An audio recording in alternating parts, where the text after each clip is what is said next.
With anxiety, but also just kind of typical teenage stuff, relationships, family conflicts, things like that. That's great. So let's start out with one of you or all of you can chime in. What is the definition of art therapy? How is it different? I mean, obviously there's art involved, but let's hear like specifically how it is different than other therapies. You know, it's so funny because I feel like in grad school, one of our professors, I have this really distinct memory of her being like, you need an elevator pitch because people are going to ask what you do and you're going to need to know. And I swear every single time my answer is different a little bit. But I would say the easiest, like most like comprehensive way of describing art therapy is that it is therapy with the addition of art as a means of communication. You can get into all the other sort of like complexities of how patients differ and clients differ, and different you know, target goals will depend on how you use art therapy, but really what it is it's an additional tool and an additional way of accessing communication and processing trauma for clients. Anyone else want to jump in there? That's well said, Devon. So there is like this, we always kind of refer back to the American Art Therapy Association. There's a website that you can go to, American Art Therapy Association website, that has this formal definition of art therapy that we're also like, it's ingrained in our in our bodies as art therapists to kind of learn this definition. And so they have, you know, a shortened version of what art therapy is, include the therapeutic relationship, but then they also have on there an expanded definition, like a whole page of what art therapy is. So when we get new clients coming in, we actually give them that page of what is art therapy straight from the American Art Therapy Association, just so that they can understand a bit more about what all encompasses, what it is, and actually what it isn't. Which I'm sure we'll get more into today. Yeah, and I would imagine different therapies obviously work differently with different people, and just as we have different learning skills or learning trends, we have different ways of processing trauma and different things like that.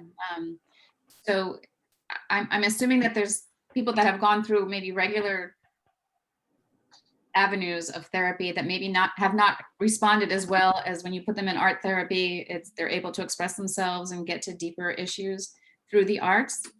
Is that kind of thing that you find with art therapy? It's the same as like I said, learning, you know, how we learn differently or we express ourselves differently.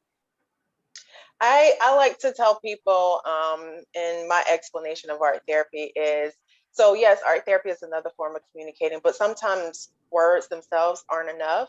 And so art therapy provides the people the opportunity to be able to express themselves in a way that is expansive, in the sense that it takes our words, but it's able to expand upon it and create a new way of understanding. For me personally, because I work with young people, a lot of times they do struggle with finding the words to describe their personal experiences. And so allowing them to be able to be creative and to create something and define their experiences in their own way is very empowering for them. And it helps them to find their voice in situations where maybe they didn't necessarily feel like they had a voice. Would you say that art therapy is used more with young children who maybe aren't able to express themselves yet, or it's all across the board? It's all across the board. I think that, you know, as Jasmine was saying, it really is it adds so much more dimension to the processing of whatever someone is seeking treatment for, because instead of just verbal, you're tapping into sensory, you're tapping into kinesthetic, you're tapping into symbolic elements, which really allow whoever, whether it's a child who is nervous sitting across from a stranger talking about something that's happened to them, or an adult who's nervous sitting across a stranger talking about what's happened to them. It really just creates a different avenue that provides more sort of contextualization to whatever they're seeking treatment for. Mhm. Yeah, Yeah, that's I think that's one of the, Ellen, I'm really glad that you asked, you know, is it more children that seek out art therapy, or is this for adults as well? I'm the one that actually answers the phone at Indigo. So I do kind of the consultation calls, and, you know, it's been cool to see maybe over the last decade, there being like more and more adults actually reaching out for art therapy. And I'm enjoying really, like, more of my caseload is actually adults than children now. And that's probably been a shift over the years, maybe because of more awareness about art therapy, maybe because there's more research now in the field specifically of trauma and how we need to address the whole body rather than just, you know, just the mind with trauma work. So a lot of the adults that we work with might be adults that have trauma or other types of things they're working through, but it can be highly effective, yeah, for all ages. So recently, like I had mentioned in the beginning, the Cultural Council, through a grant that we had gotten through Anthem Healthcare, we were able to provide through Indigo several small scholarships for therapy. And when we talked to you, Devon, about it, you said there'll be no problem getting the people because you're getting calls all the time. Do you find that since COVID, you're getting more calls? Obviously, there's high tension, high anxiety, high depression, all kinds of things.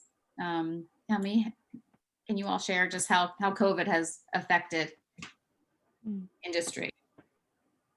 Gosh, yeah. Jasmine, I'll let you, you know, maybe start. It's like changed so much. Yeah, absolutely. I think the benefit of COVID is that more people are willing to ask for help where they weren't. And I think a lot of people are starting to kind of normalize getting help, you know, because we're all kind of going through this process together. We're all kind of going through, you know, especially in the beginning of COVID, the anxiety, the unknown, not really knowing, you know, what tomorrow was going to look like. And so I think for a lot of people, it's been really, really tough, and not really knowing, because it was such a new experience, not really knowing what to do, that they've really been seeking out that assistance. And for my business, I know I've been very fortunate that a lot of organizations are like, you know, can you please come in and provide the support, because we don't really know what to say or what to do. And so they've enjoyed art therapy because you know, for a lot of people, it's been less about the trying to find the words to describe it, but just kind of really processing and creating based upon their personal experiences. So for me, I've seen that, yes, and even individually as well, I've had a lot of people come to me wanting individual services ever since, you know, COVID has started. So I do think that COVID has had a positive impact in the sense that people are more wanting to learn what art therapy is and also wanting to seek help, whereas in the past they may not necessarily have been comfortable for you know, wanting that help. So I have a question here from Hope McMath. In what ways have your, and you kind of answered this, but maybe you can expound on it. In what ways have your practices expanded, changed, or impacted people during this era of the pandemic and racial reckoning as well? Interesting. Can you address that at all? I guess we kind of did the pandemic part, but the racial reckoning, that's an interesting one as well, if you've experienced.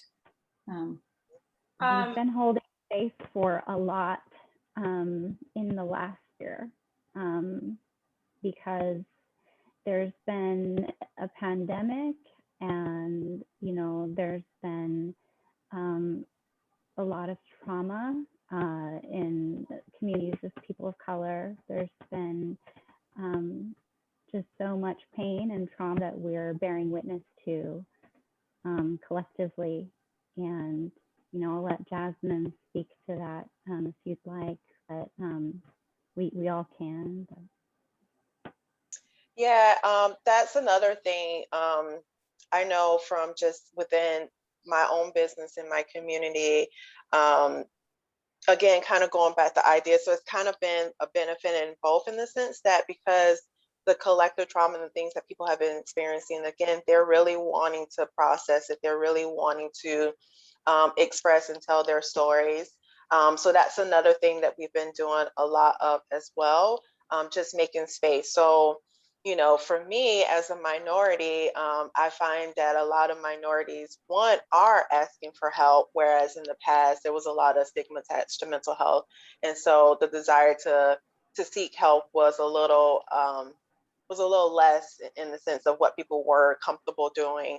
And so there's a lot of organizations that have reached out, that have been wanting to create space for people to be able to process their experiences, but to also learn, and to try to create and build communities where people can come together and share their experiences, and have dialogues, and to be able to try to find common ground. And I think the benefit of all of this happening during a pandemic is that people are able to see each other as human beings, and that we're all in this together and we're all experiencing the same things.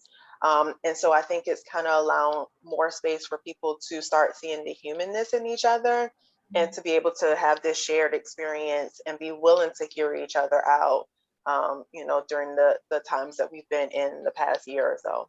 Mm-hmm. Art helps people feel seen and feel heard. It gives voices to people that don't feel that they have voices. And so we've, you know, at Indigo, we've tried to make efforts to make our services more accessible.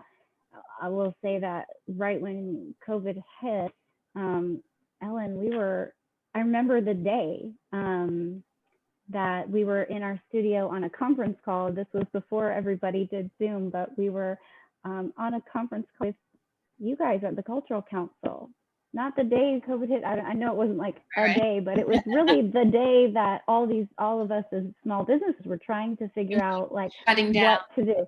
Yeah, and we had this appointment already scheduled, and we were on this conference call trying to talk about this event with our friends at the Performers Academy. And you know, we were, instead of talking about the grant or any programs, we all just spent that time connecting together and saying, what are you guys going to do as an organization to continue to support our community?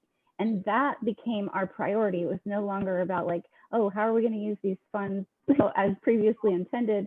That was all bookmarked, and the arts, we come together collectively to see what does the community need and how can we help. So, you know, the Performers Academy, they were talking about, well, we're going to open up our space to people that, you know, can't get their kids to school. They still need childcare, and we have to figure out how to do that safely. And you guys at the Cultural Council were talking about, what do we need to do for artists? How can we create, you know, funds for artists that can't, you know, show their work at exhibitions? And then we were saying at Indigo, and I'm sure Jasmine can relate as well, just when the pandemic hit, we're mental health providers.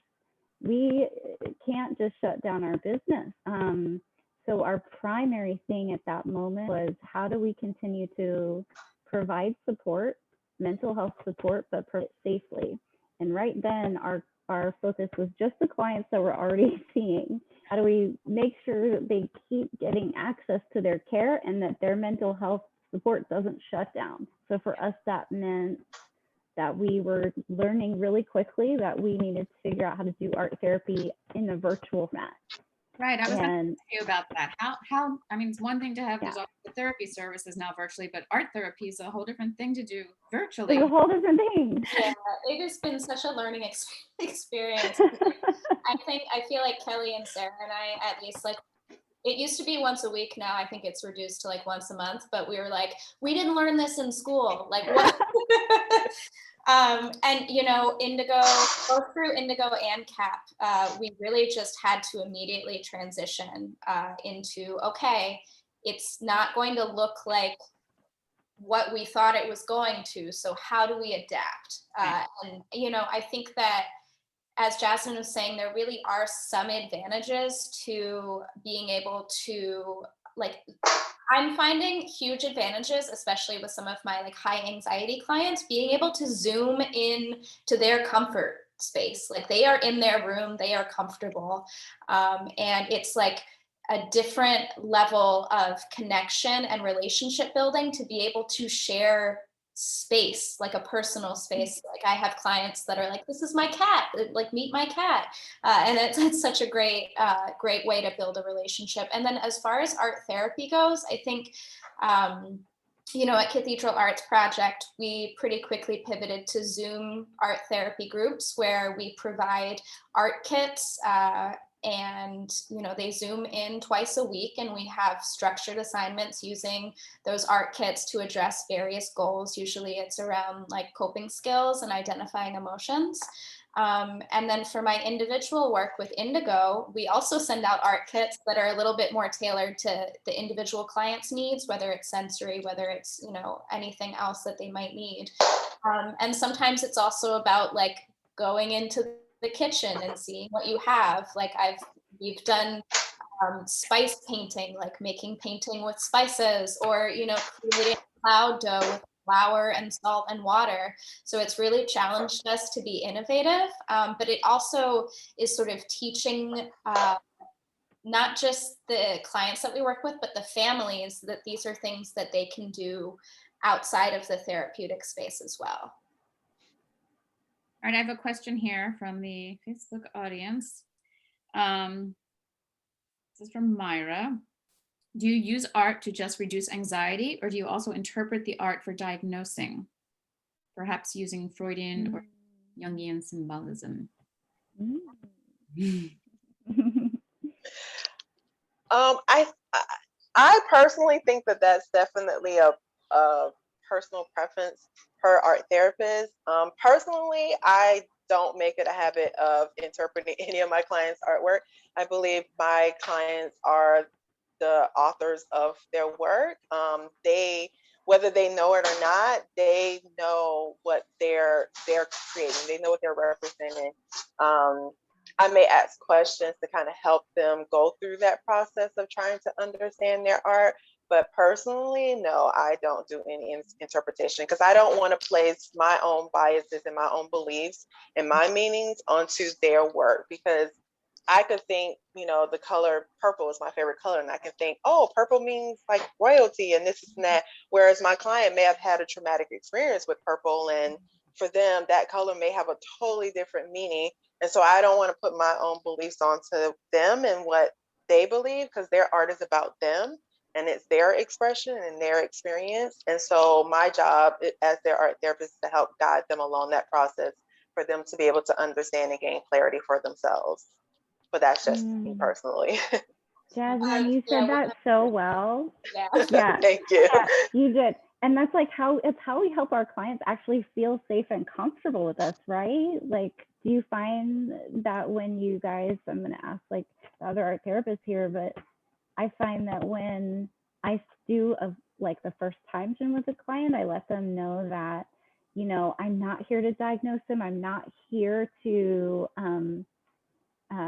you know, judge their work or analyze their work, that it's really, I'm just here to facilitate a process, a creative process, and then, you know, walk them through their own dialogue with that art. So we're almost depathologizing in the work that we do, because, you know, we're just getting humans to connect back with being human through a human process. Interesting. Another question we have here question for Jasmine. She's very interested in your mobile studio. What motivated Awesome. creation, and how does it help you do the work? I'm sorry, say that again. What motivated the creation of your mobile studio, and how does it help you do your work? Awesome. So for me, like I said, I really make it a point to make my services as accessible as possible. Like I said, I work in typically underserved communities, and so I want to limit people's inability to have access, especially to art therapy, because for a lot of people, art therapy is still very new, and they're learning about what art therapy is. And so the idea to come up with the mobile art studio was to be able to have that space where I could bring it to my client, regardless of their situation, so that they can, like I said, they can have that safe space where they can create, um, and not necessarily have to be physically in the home. For some of the people that I work with, they're more comfortable. They want to be home because home is comfort, but they don't necessarily want to be in the home because they feel maybe a little bit more confined than what it is that they can express. So being able to bring the trailer to them, they can still be in their comfort zone in the sense that they're still home, but they can come out into the trailer and be in a space that feels more safe and comfortable. It's such a great idea. I'm sorry. Sorry, I had a call came in. Sorry about that. But yeah, so it's really about making my art therapy services as accessible and available to people as possible. And so that's kind of where the idea of just having a safe space where people can feel comfortable and create, and it's available to them. Is that something that you thought of on your own, or were you aware of another one, or? So the idea just kind of popped into my mind. I was just like, I want to do this. And then from there, I started doing research and I started seeing that there are other people who do have mobile studios. So I'm not the first to create a mobile studio. But the idea just kind of popped to me one day. I was just like, how can I make myself more accessible to people? Mhm. And so the idea just kind of came to me. But I did have some influences in the sense of when I decided to create it. I did find a couple people online who had also created mobile art studios. And so I got some inspiration, and I had a lot of support from my family, who really was just like, I think this is a wonderful idea. Let's do it. And about a year after the idea came to me, the trailer was complete. So Do you have an image of it that you can share with us easily, or? I do. Give me 1 Yeah, second. I'll go on with some other questions while you're looking that up. Okay. Question from Ellen Grolman. Do any of the art therapists work alongside physicians or psychiatrists as part of a multi-pronged treatment plan for their clients? Yeah, we often do. In fact, it's often our preferred way to work, especially if somebody has a complex trauma, or if they have dual diagnoses, or if they're on the autism spectrum. Often they will have a treatment team that they work with. So for example, somebody with autism might be working with an occupational therapist as well as their primary pediatrician and maybe a physical therapist. And in that case, we get consent to be able to consult with that treatment team, and we kind of just make sure that what we're doing with them is in alignment with their other treatments, and that we're either in a missing space in treatment, or or working just synergistically with the team. Medication management, we always consult with psychiatrists. If there's one on the team, we'll talk to them here and there about how it's going, and but yeah, we love working with the treatment team. It's a good question. Here we go. Oh, there's Oh, so that's large. Yeah, it's 22 feet by, I think, like 8 feet wide. All right, So anybody? it's a pretty good space. Anybody out there in Jacksonville, or any of you want to finance these guys to have one in Jacksonville? That would be amazing. All right, we have a few more questions. Okay, from Myra. Do any of you work with clients that are court ordered to have therapy? You work within the court system.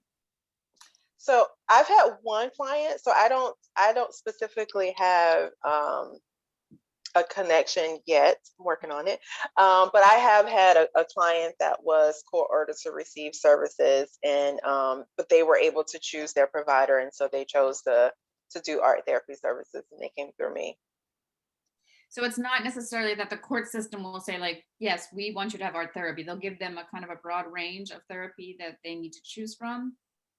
Is that how So that- in this particular client situation, yeah, they just was court ordered that they had to have therapy services, and so they chose to want to do art therapy. Okay, interesting. Devon, haven't you worked with some cases when you were with Daniel? Yeah, I was just gonna say thank you, Kelly. When I worked at Daniel Kids, also in Jacksonville, Florida, we would often get cases that were court ordered or through DCF, and oftentimes it was really great to see oftentimes they were just referred for general therapy, and then whoever was doing the intake thought that they would be good fit for art therapy. But I noticed sort of at the end of my time at Daniel, we got a few referrals that were specifically for art therapy, which was really great to see, because that told me that awareness of the benefits of art therapy was really growing, to the point that people like judges in situations really felt like individuals would benefit from that. That's wonderful. And it's one of those things like homeschooling or something, whereas before it was so like just people on the outskirts did those kind of things. And now it's mainstream and people are really seeing, the benefits. Okay, we have something from Kim Bogart. Kim, I think I used to know you. I think we know each other. She has Open Door International Academy. It collaborates with artists, and they serve immigrants, refugees, and urban youth. How can they partner with you? Or we can, well, at the end of this, we can, we'll give all the information for all of your organizations, but go ahead if you want to talk. Is that something that you would do, is partner with these kind of organizations?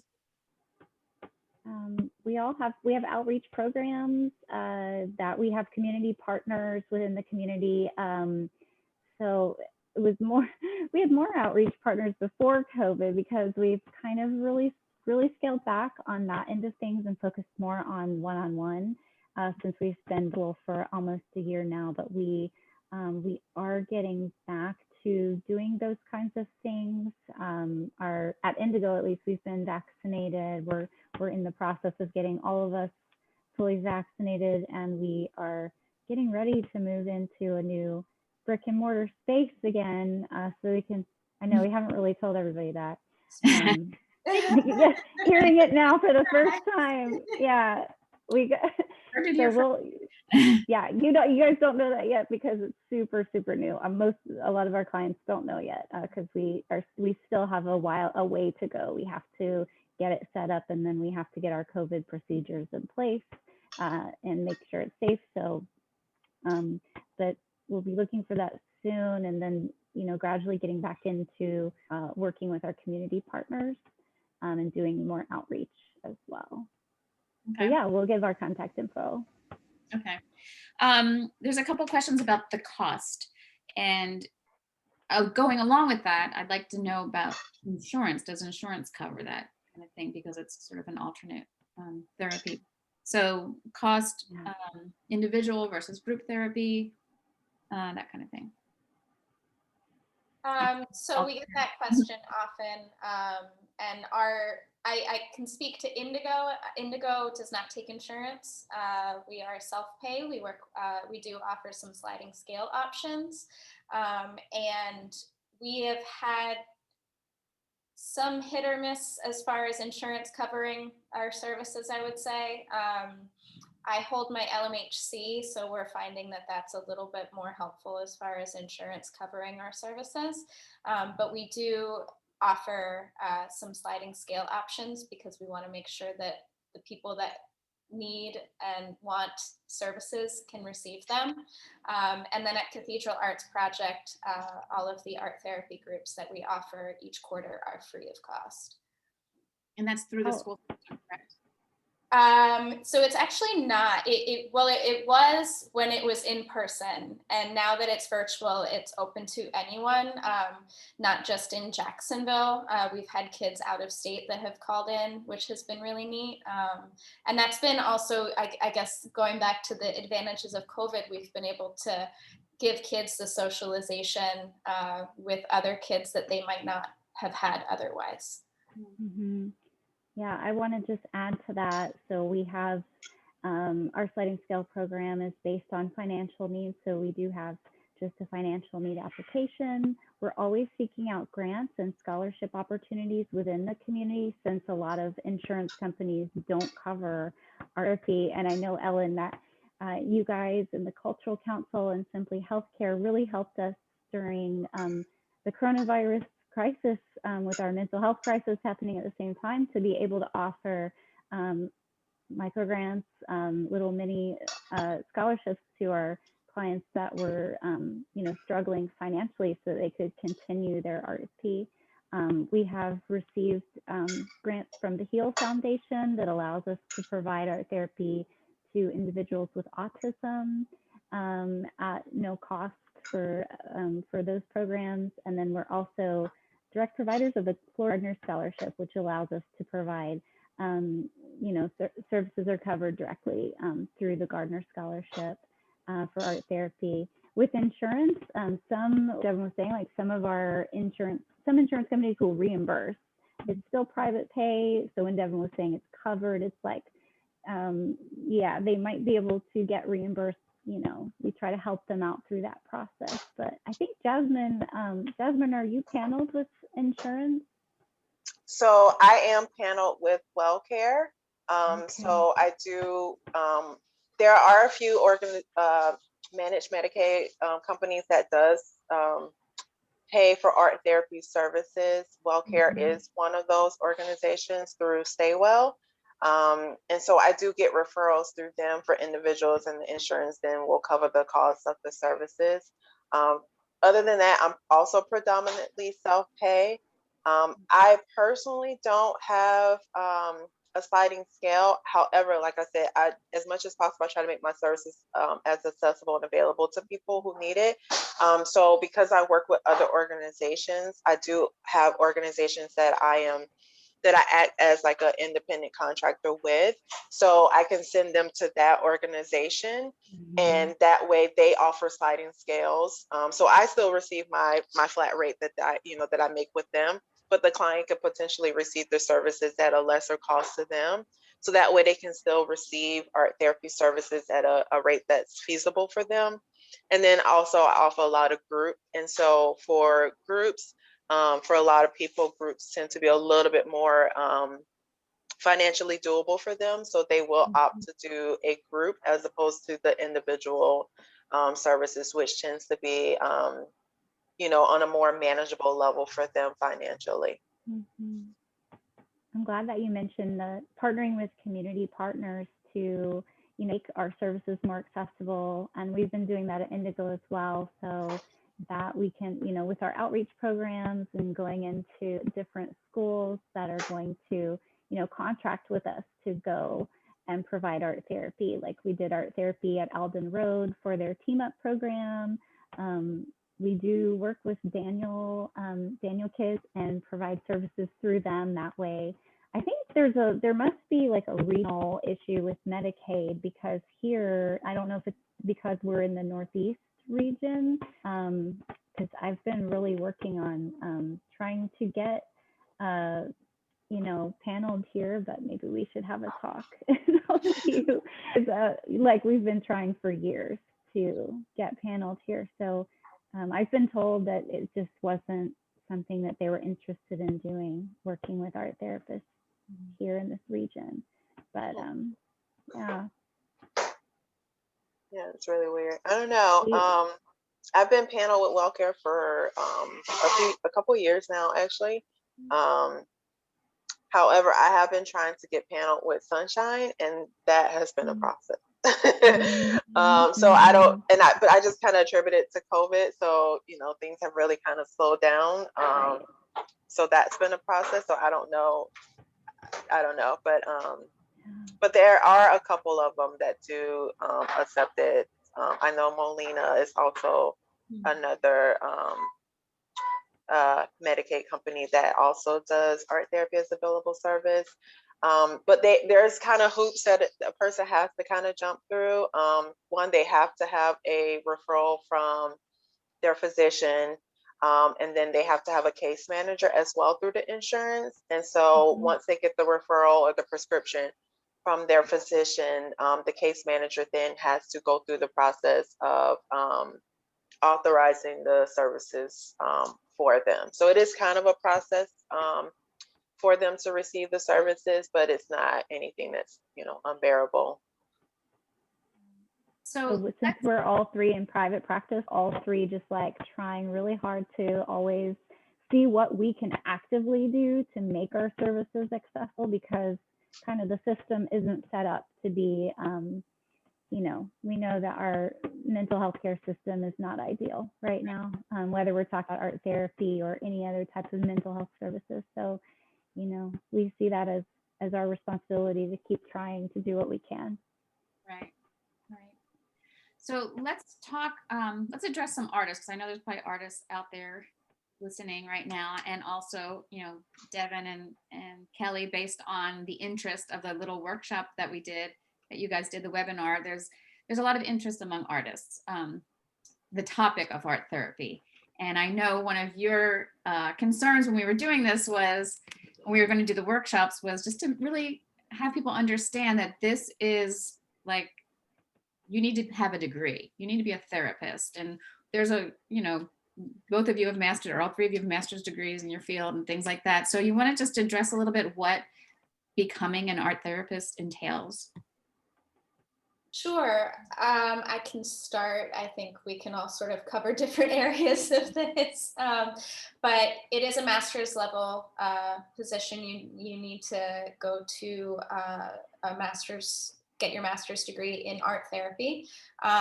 A couple questions I get is if you need to go like bachelor's level for art therapy. I know there are a few like preparatory programs across the country in like bachelor's level. I don't know about Kelly or Jasmine, but I majored in psychology and minored in fine art. So it was a pretty seamless transition, but that's not necessary. And so once you graduate from a master's level university in art therapy, then there are a couple different paths you can take to get board certified if you want. I can throw it to Kelly or Jasmine if you guys want to talk about the board certification process. I'll leave that to you, Kelly.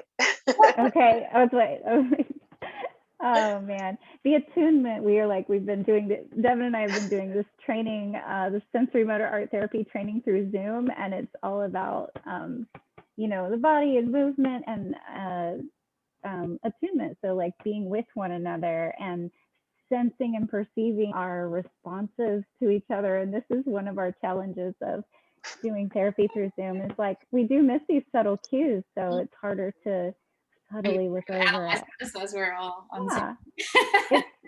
And it's more difficult, I think, to try to do the group Zoom sessions. At least for me, we all probably have our opinions. I find it easier to get attuned with someone if it's one-on-one through Zoom. That's just me personally, but it's possible still. I'm changing the subject though. You talked to me about the credentialing, right? So okay, yeah. There's art therapists can have sort of like multi-levels of credentials. The ATR is the first one that we work towards right after graduation. Usually we're working towards, we're under supervision by somebody who is a licensed mental health counselor and or ATR registered art therapist.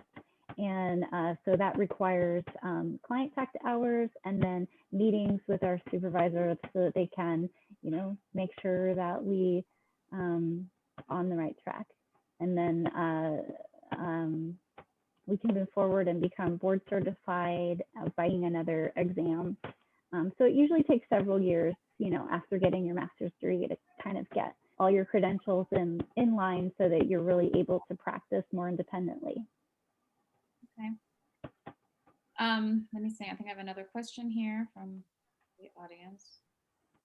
Open my phone. I just, real quickly, I just want to say that the main thing is a lot of times people who are not art therapists will incorporate art into their practice and will call it art therapy. And so it's really important that people are aware that, as Devon was saying, like this is a master's level degree that we have. And so we specialize, meaning that we had years of education to train to become an art therapist. And so I think what's really important for people to understand that if you're going to seek art therapists, make sure that you are seeking art therapy from an actual credentialed art therapist. So that way you're working with someone who's practicing within their scope. They are qualified to do what it is that they're saying that they're doing.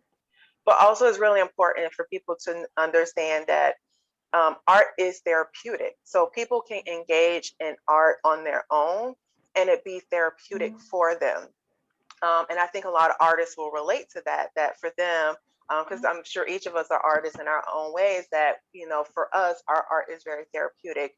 But the difference between art on your own that's therapeutic versus art therapy is that you are building a relationship with an art therapist. And so that relationship is really, really important part of art therapy in itself, because you have that person who can sit with you and walk along that journey with you and help you process what it is that you have experienced, to be able to ask those questions and really to kind of help you dive a little bit deeper than what you may or may not be able to do on your own, using your own art as part of your process. So I just want to make that distinction, because a lot of times people get confused in those two areas of, oh, well, my therapist says she does art therapy. Okay, but if your therapist is not an art therapist, then technically what she's doing is not art therapy, just because she's not trained as an art therapist. And then also just the idea of any person can do art on their own and it be therapeutic, but the difference between that and art therapy is that therapeutic relationship. Yeah, and that's a great point. I think that's a really important point, because I think you mentioned if your therapist is not a licensed art therapist, they won't be able to. But more to the point is, like, if you're an artist and you want to bring in and have healing with people to come in and do art together, you're not a licensed art therapist as an artist. Even if you've experienced healing on your own or dealt with anxiety that way, it's really about the process of healing that a certified art therapist can bring you through in that journey. And that was a good point.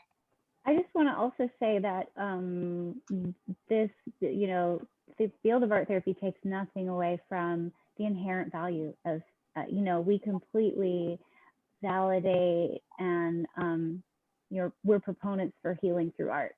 So in all forms, and, that is such an accessible thing. And, at Indigo, we started kind of experimenting with bringing visiting artists into our self-care workshops, our art and creativity workshops that are sort of like community care. They're accessible to anyone. You don't have to have a mental health diagnosis. You can just come in for some time to do art. And what we would do is the art therapist kind of leading these workshops, trying to take care for, you are in an art therapy setting, there's art therapists present.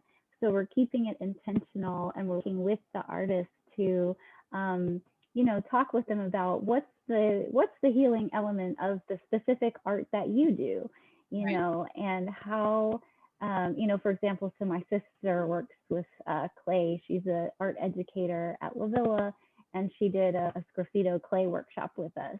My sister's not an art therapist, but she is an artist, and she does this, she has the skill that we don't all have. We're not all trained in every medium of art to a certain degree as artists. So it's really cool to bring in other artists, maybe printmakers and, sculptors and people with processes involved, collage or weaving, and have them, talk a little bit to the group about, the components of their art making that they find to be stress relieving or calming.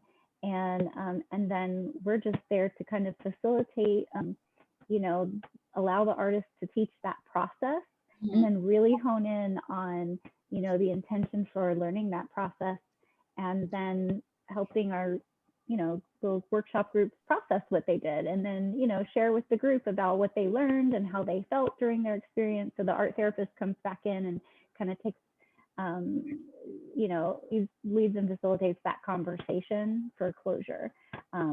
So we've started doing some workshops that do incorporate, you know, involve artists in the self-care kind of ways. And at Indigo, we're also sometimes asked to do, you know, workshops and things that are not art therapy. So we just sort of always give a disclaimer at the beginning of a workshop like that. I'm sure, Jasmine, you're smiling because you're probably like, yep, all the time. Like,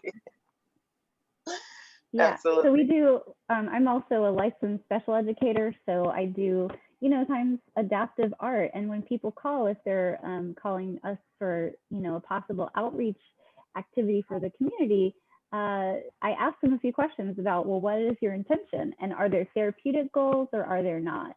And if there are therapeutic goals, it's art therapy and we need to have all these things in alignment. If the goals are not, you know, for therapy, then it's really just making the art accessible, helping people, you know, learn, you know, just making it accessible for maybe a certain population. So doing adaptive art, a little bit different. Let me ask you, I have a question here from Babs, and Barbara, I'm getting the messages here on my text message. So I don't know if I have your whole question, but she said, can you talk about how giving people the ability to play? And I think that's kind of the point, giving people the ability to play, or to sit there and do printmaking, or to do things and get out of their zone. How does that help? It must be a whole different experience than, like, you know, you're coming to a counselor or a psychiatrist and you're like sitting on the couch, like the proverbial sit on the couch and talk. This is a whole different kind of way to get people to open up and feel comfortable, I imagine. Permit play. Absolutely. Mm-hmm. Absolutely. I know even though I predominantly work with adolescents and young adults, I do also work with older adults as well. And I know for a lot of the older adults that I work with, for them, they come into the space with really kind of like apprehensive, like I haven't drawn or, you know, colored or painted or anything like that since I was a kid. And so there's a lot of stress and anxiety around it. And so I personally like to walk them through a process where they're able to kind of let go of their own ideas and the things that kind of keep them blocked in, and give them the opportunity to feel what it feels like to be able to play and to express and to let go and just allow that creativity inside of them to come out. And for a lot of them, like, it's a very cathartic experience. And so they're able to have a totally new experience. They're able to learn a lot about themselves through that process because they were able to just kind of let go and just play and just create and just kind of be. And so for a lot of them, they kind of fall in love with art therapy for that sense, because, you know, I don't have to be a certain way or think a certain way. I can just kind of allow what's inside of me to just kind of come out. And for some people, it's a very freeing experience to have. And I think that, you know, if we're speaking about sort of play with art making, we also have to talk about like the tactile and the kinesthetic element of like what it feels like to scribble or to get messy. And what we know about emotions and what we know about trauma is that it lives in the body.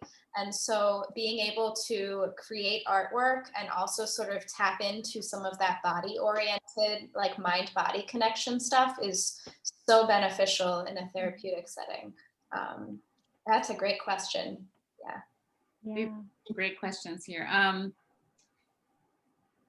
do you measure the progress of your clients? You do a formal intake and outtake, and do you do it based on work or based on, I'm sure, how does that work? So I know, at least in my practice, just like a traditional, you know, counseling therapy, like there are therapeutic goals. And so I sit down, I do an intake, I establish what it is that their needs are, what it is that they are wanting to work on. And together we sit down and we create goals, and I identify interventions that that could potentially help them to accomplish those goals. So just like in a traditional therapeutic setting, we have goals, we have treatment plan reviews. So we kind of sit down and kind of discuss what their progress looks like, where they feel like they are in terms of their goals and where they would like to move forward. For me, in my practice, it's very much like a traditional session. So yes, we have therapeutic goals and we're able to measure their progress based upon, where they're at with their goals, where they feel like they're at, and then, the people in their lives, the feedback that they provide for them as well, in terms of where they're at with their goals.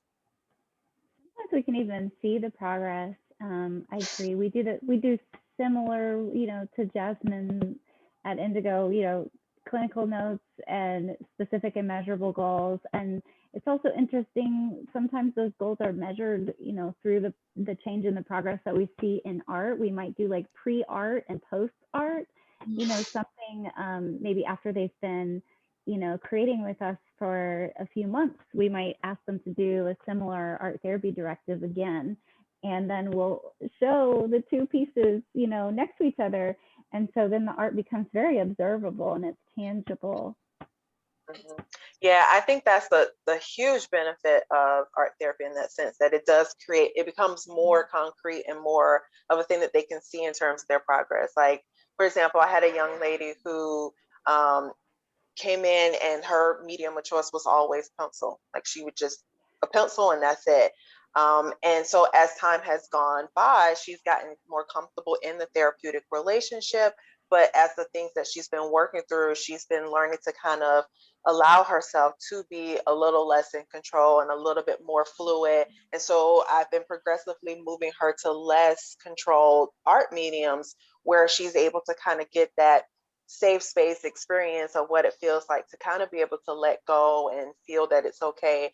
And so she's been moving towards using more colors. She's using colored pencils and markers and stuff now, but so we're still working on it. But for her, like that's still a huge progress to be able to see that, our first few sessions, she would not gravitate towards anything but a pencil, a traditional number 2 pencil, and that was it. And now she's in the place where she's experimenting with colors and she's allowing herself to be able to, be a little bit more creative and a little bit more free with her artwork. And so within that, we can see the progress that she's making because of even just from her choice of mediums that she's using versus where she started. That's interesting. Okay, so it's almost 7 o'clock, so we're running out of time. Let me just read through, we just have 1 or 2 more questions. This one you sort of answered. I'm in my mid-50s looking to become an art therapist as a second career. The panel can specifically address how many years it would take to start practicing and also make an income. Well, you talked about how you need to get your bachelor's, you need to get your master's, and then you need a few years of certifications and practicum. Yeah. Usually you wouldn't jump right into private practice. You probably would, the first art therapy jobs that you would normally get right after grad school is something working within an agency or working for a school. Places that actually hire art therapists I think they're growing. Now museums have art therapy jobs in hospitals, but do your research first. If you're going to school for art therapy, really ask about the placement levels of graduates and if they're actually working in the field. You can ask like specific things like that. And you can also reach out to us if you'd like. Yeah, and we'll get to your contacts at the end here. One more question then from Myra. Do you consider yourself artists? And how much art is involved with your education actually? I personally consider myself an artist, but that is not always the case with art therapists. I actually sort of found my artistic voice like after I went to school for art therapy. You need some sort of training just to know the different mediums that you can choose while you're using them in sessions. I don't often make art with a client, and if I do, it's collaborative, and I keep sort of my personal expression contained because that's the art making in a session is not about me. But I have started actually using my artwork as a means of processing things that have come up for myself as an act of self-care, to sort of process what comes up in a therapy session, because it's important as a therapist or an art therapist that you're really sort of taking care of yourself, because there can be a lot of vicarious trauma. And so I myself use art as a means of kind of coping with the things that come up in sessions or the like for me. And that is actually one of the questions I was going to end on. Where is it? Caring for yourselves, the same kind of thing, self-care, especially during this time. That's just so high stress for everyone. And then people are coming to you with their stress and anxiety. It must be, what do you do to you? Okay, Devon, you do your artwork. What do the rest of you do for self-care in these situations? So for me, I was an artist first, and I became an art therapy because my art was very therapeutic for me. And so that's kind of what pushed me in the direction of becoming an art therapist. However, becoming an art therapist completely changed my view on art. Whereas before, for me, I was very much like things had to be very aesthetically pleasing. Like I was really into like realism. And so my art had to look a certain way. So oddly enough, being an artist was very stressful for me, even though it was my way of expressing myself. But when I became an art therapist, through that process of becoming an art therapist, I developed a whole new relationship with art. And so art became more about expression for me. And so that's one of the things that I really push in my practice, is that you don't have to be an artist. You don't have to have any kind of, skill or whatever the case may be. That for me, it's really about the expression. And so in my own time, I do like to create art. And it's pretty much still how I process. So it was how I processed when I was younger, when I was in school. Becoming an art therapist is how I process. And even now as a working art therapist, is how I process my own life and what it is that I have going on. I don't get to do it as much as I would like, just because work does keep me busy, but I do make it a point to set time aside as often as I can to just create for my own self-care and mental well-being. Mm-hmm. How about you, Kelly? What do you do for self-care? Self-care is so important. I'm a person that lives with bipolar disorder and also with Ehlers-Danlos syndrome, which is a physical condition that affects all the joints in my body. And so, yeah, I went to school for art first before becoming an art therapist as well. And sort of like Jasmine, like learned, to kind of get stressed about making art, because I learned the elements of design and all of those things. And I did critiques before I did, what we call in art therapy processing. So, when you get more into art therapy, you sort of have to unlearn all of these things that you learned in art school, which I think artists who have been out of maybe art school for a while are also unlearning those things as they work, on their body of work and develop as a person and as an artist. But yeah, for me, self-care is really critical. And it's really, really different. Obviously, like with being bipolar, I don't have like a one thing that I do. And my art has to kind of meet me where I am. So, if I'm feeling really overwhelmed or overstimulated, then I try to do some grounding type of art. And lately I've been doing a lot of like still lifes with my plants for relaxation. And I find that really kind of grounds me and brings me back home. And if I'm feeling kind of low or low energy, if I'm having a bad pain day from EDS, then the art I find really has to be like no fuss for me. Like I have my little care kit, and I make it like just my sketchbook and the most basic art therapy tools that are already like out at all times in my creative space, so that I don't have to do any extra work to like get to the creative process. It's just like an always invitation in my environment. And it sort of like tricks me into, actually practicing self-care in those moments where I'm not feeling as motivated, I'm feeling lower. So yeah, I also roller skate. So like something that involves the buckets, like I gotta like get out there on my skates. And I think COVID has been a little challenging as far as like figuring out how to practice self-care, at least in For everybody. because I don't know about you, Jasmine, but I know Kelly and I both live where we work now.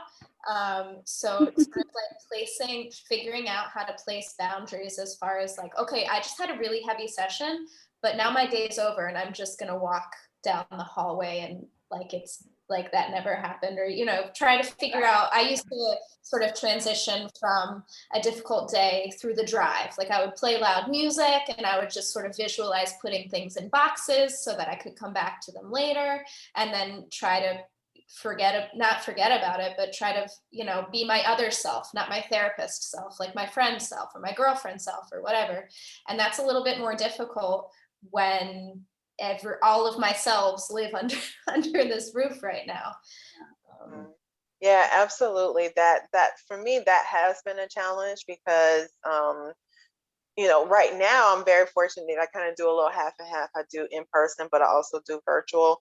But when COVID hit, like everything was all virtual. And so it was a challenge because I was working from home. And so like you were saying, Devin, I was used to having that drive time to be able to kind of decompress. And, and when I got home, then I was in my home environment and it was different. And now like my home is also my office. So I do have an office space that I like to use. But I also don't limit myself to that space in the sense that I have another space in my home that's really relaxing for me. So it's very, kind of comforting for me to be able to do my sessions and feel comfortable. So I have to make sure I really kind of assess myself each day and kind of see what it is that I need. As much as possible, I try to stay in my office so that way I can kind of separate the two, but I'm not rigid about it in the sense that I do really try to tap into what's most beneficial for me during that day. So that way I can be the most present and available for my clients on a regular basis. But I think for a lot of us, that has been a huge challenge with how to separate home life from work life, because it's like I am home, but I'm working, but I'm home, and, and trying to balance and separate, for me has definitely been a challenge. I think I have a fairly good handle on it now. But initially, around this time last year, it was really tough trying to, separate the two.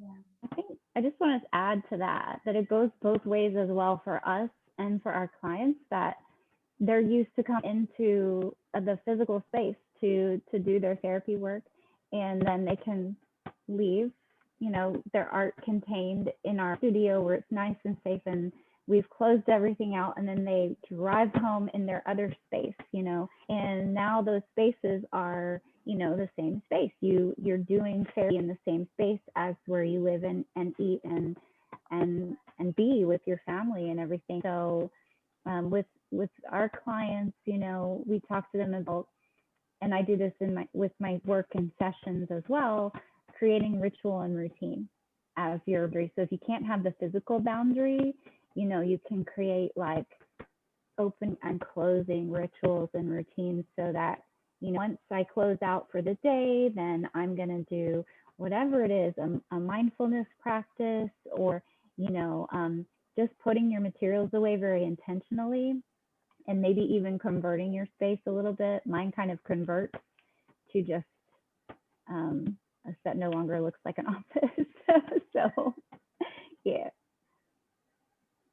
Yeah, that's a good point. I mean, we're all dealing with that, right? But my stress of like working the cultural puzzle, what I'm doing all day long in my house, and then I go eat dinner and it's still in my house, is nothing like, you're doing therapy sessions with people who are having issues. And I mean, that's a whole different level of having to make spaces and boundaries. So interesting.